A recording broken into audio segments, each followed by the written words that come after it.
Hi అండి, ఎలా ఉన్నారు?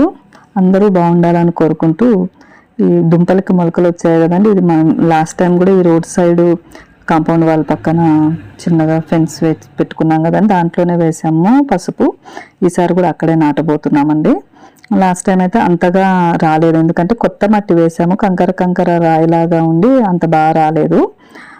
ఈసారి ఇంకా మట్టి ఇంకా గుల్లగా కొంచెం ముందే కొంచెం ఉండడం వల్ల దుంపలు వేయడము, రకరకాల మొక్కలు పెట్టాం కదా, వాటిల్లో కొంచెం మారింది. దానికి తోడు మేము కిచెన్ వేస్ట్ కంపోస్ట్ అలాగే ఇసుక వేసి ఇంకా బాగా మట్టిని గుల్లగా చేసామండి. ఈసారి ఇంకా కొంచెం బాగుంటుంది. అంటే ఎలాంటి మట్టినైనా మనము కొంత ఎరువులు వేసి మనం పెట్టే మొక్కల ద్వారా ఆ వేర్లు వెళ్ళి దాంట్లో సారవంతంగా చేసుకోవచ్చండి. మొదటి సంవత్సరానికి తర్వాత సంవత్సరానికి మార్పు ఉంటుంది. మాకు లాస్ట్ ఇయర్కి ఇప్పటికైతే మార్పు ఉంది. లాస్ట్ ఇయర్ అంతగా రాలేదు దుంపలు, కొత్త మట్టి వేసి పెట్టేసరికి.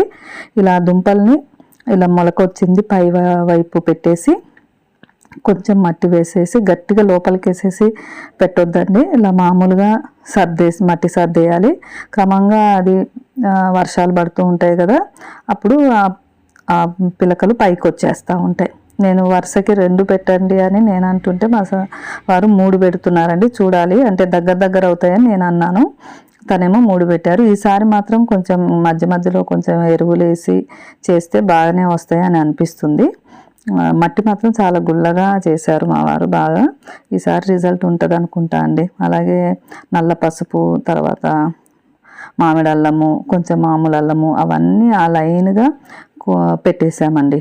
బయట వైపే కాబట్టి కిచెన్ వేస్ట్ కంపోస్ట్ అది వేసి మట్టి కూడా సారవంతమైందని చెప్పా కదా, ఎక్కడ తీస్తున్నా మధ్య మధ్యలో మాకు వానపాములు కూడా వస్తున్నాయండి. అంటే వానపాములు ఉన్నాయంటే మంచి మట్టి, సారవంతమైన మట్టి అని. అలాగే ఆయన దుంపలు పెడుతుంటే నేను బయట వైపు కొన్ని నేను పెట్టిన బాటిల్స్లో కొన్ని హ్యాంగింగ్స్ పెట్టిన హ్యాంగింగ్ పాట్స్లో పోతే అవి నేను పెట్టుకుంటూ మళ్ళీ కొన్ని తీగలు దాంట్లో పెట్టుకుంటూ ఇవాళకైతే పని చేశామండి.